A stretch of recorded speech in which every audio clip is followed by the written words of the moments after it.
Bonjour à tous, je dirige à la faculté de droit de Versailles, qui fait partie de l'université de Paris-Saclay en France, le master professionnel de droit des affaires qui est consacré au droit de l'environnement, de la sécurité et de la qualité dans les entreprises. Ce master est fondamentalement un master de droit des affaires et qui est également un master professionnel, et c'est dans le cadre de ce master professionnel que je concentre toutes mes activités à la faculté, dont je vais vous dire quelques mots. Le premier objectif de ce master, qui fait partie de ma première mission à la faculté, est de former des étudiants pour leur donner les compétences qui leur permettent une bonne insertion professionnelle.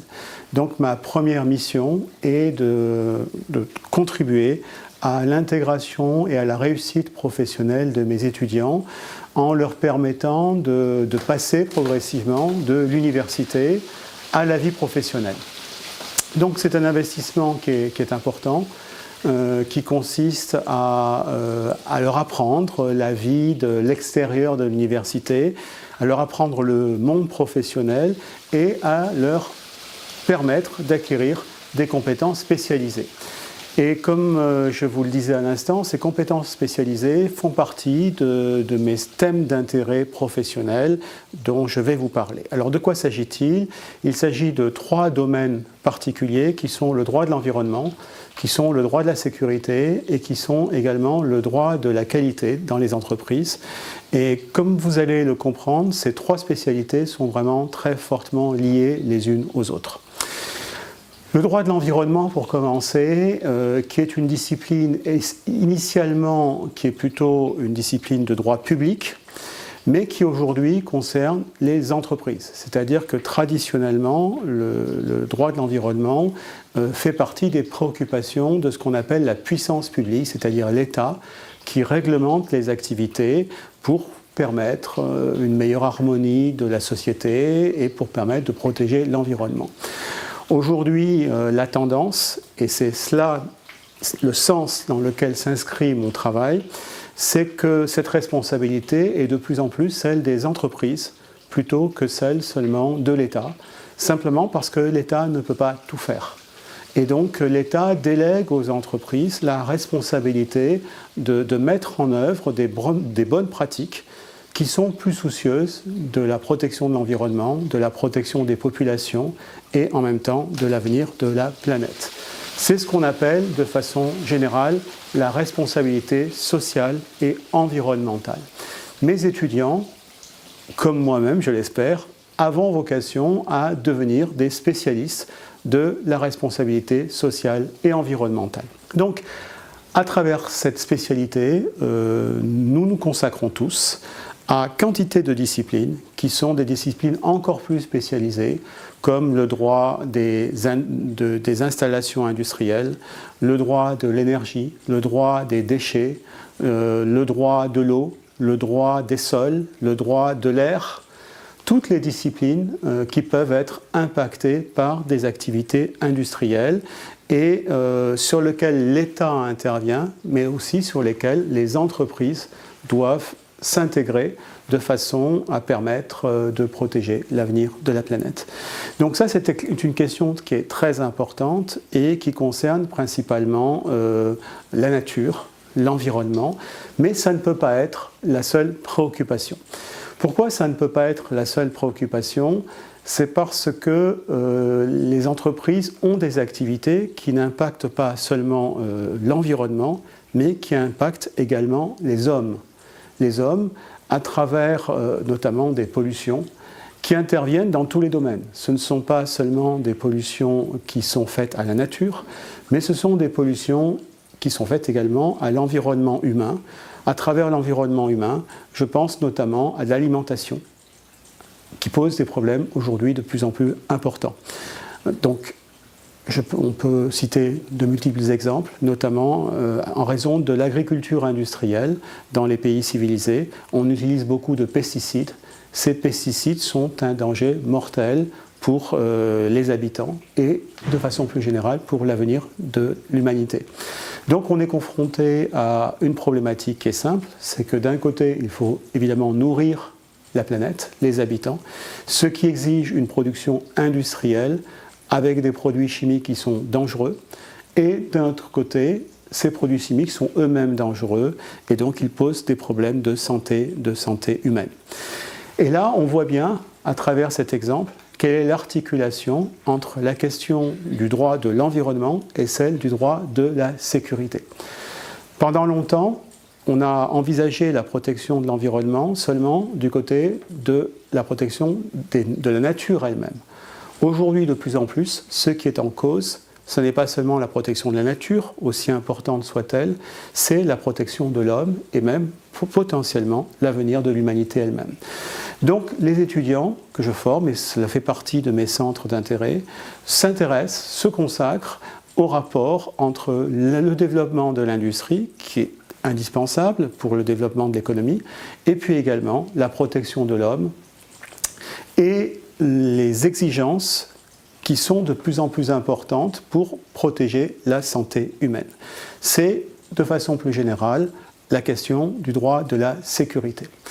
Alors ce droit de la sécurité, il révèle les mêmes évolutions que le droit de l'environnement, c'est-à-dire que traditionnellement la sécurité est la responsabilité de l'État, c'est-à-dire de la puissance publique, mais encore une fois, on s'aperçoit que l'État ne peut pas tout faire. Et la réglementation qui va s'imposer est de plus en plus une réglementation qui résulte non pas de l'État lui-même, de l'intervention de l'État lui-même, mais de l'activité des partis. Et l'activité des partis, elle se révèle à travers leurs contrats. Et j'en viens là au centre de mes intérêts, puisque ma spécialité personnellement, c'est le droit des contrats. C'est que le contrat est un instrument absolument extraordinaire pour permettre précisément de prendre des intérêts en compte qui ne sont pas ceux seulement des deux parties au contrat, qui cherchent chacune à tirer le meilleur parti du contrat, mais qui exigent de prendre en compte d'autres intérêts qui sont ceux des autres personnes qui ne font pas partie du contrat, des tiers au contrat, mais également des intérêts autres qui ne sont même pas ceux de personnes, qui sont ceux de la nature et plus généralement ceux de l'avenir de l'humanité et ceux de l'avenir de la planète. On pourrait multiplier les exemples dans ce domaine, par exemple concernant le contrat de transport. Évidemment, le contrat de transport est indispensable au développement de l'activité humaine. Le développement de l'économie exige des échanges, donc des transports et donc des contrats de transport. Pendant très longtemps, le contrat de transport n'était qu'une affaire entre les deux parties au contrat de transport, le transporteur et le client. Aujourd'hui, le contrat de transport pose des questions, interroge des situations qui dépassent très largement les intérêts des parties en matière de protection de l'environnement et également en matière de protection de la santé humaine. Je prends un exemple simple. De plus en plus, les contrats de transport concernent le transport de matières dangereuses, de matières explosives. Par exemple, des déchets, qui sont évidemment des matières dangereuses, mais d'autres matières qui peuvent être des matières explosives, telles que le gaz, comme l'air comprimé, et d'autres matières encore. Et évidemment, il n'est pas du tout la même chose de transporter des matières simples que des matières dangereuses ou des matières qui sont potentiellement très attentatoires à la protection de l'environnement. Ma réflexion personnelle et la spécialisation de mes étudiants consiste à être capable de traiter des dossiers qui sont précisément, par exemple, des transports de matières dangereuses. Et pour être compétent dans ce domaine, il faut acquérir effectivement une compétence spécialisée, être capable d'appréhender les problèmes de façon générale et en réalité d'être capable de traiter un très très grand nombre de questions. C'est en ce sens que le master exige à la fois des compétences spécialisées et une compréhension globale du droit pour permettre de traiter des dossiers complexes. Et c'est cela le cœur de la formation des étudiants, que d'être capable de traiter des dossiers complexes qui sont en même temps des dossiers excessivement importants pour notre environnement et pour la santé des populations. Donc, J'y consacre personnellement mes efforts, avec la réflexion qui est la mienne. Personnellement, dans une vie professionnelle antérieure, j'ai été scientifique, je me consacrais 20 ans de ma vie environ à la recherche fondamentale en physique. Donc je peux bénéficier pour la formation de mes étudiants de l'expérience qui est celle d'un ancien chercheur dans le domaine des sciences et aujourd'hui d'un juriste qui se consacre au rapport entre la science et le droit, et plus particulièrement entre les développements de la technologie moderne, dans la société moderne, et la façon dont le droit doit le traiter pour éviter les débordements, tout en respectant évidemment les développements indispensables de la recherche et du progrès scientifique. De façon générale, il faut concilier l'avenir de la planète et le progrès scientifique. On ne peut pas revenir en arrière du progrès scientifique, mais en même temps, il faut être capable de trouver une voie intermédiaire et une voie qui respecte les deux objectifs qui sont ceux du progrès et ceux de la planète.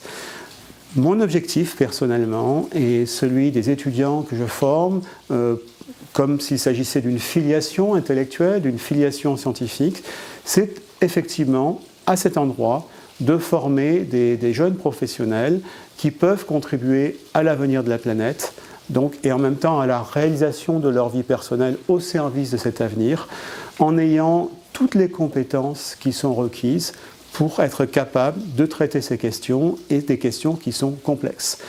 Le résultat, c'est que ces étudiants ont des compétences spécialisées et qu'à travers ces compétences spécialisées, ils trouvent facilement de l'emploi, avec des emplois qui sont intéressants, des emplois qui sont bien rémunérés, parce que précisément, ils ont des compétences spécialisées que d'autres étudiants n'ont pas acquis dans le même temps. Donc ces étudiants, ces jeunes professionnels, sont des jeunes gens qui peuvent contribuer à l'avenir de notre planète. Et c'est une véritable fierté pour moi de pouvoir contribuer avec l'énergie que je peux avoir à leur avenir et en même temps à l'avenir de nos enfants, l'avenir de notre environnement.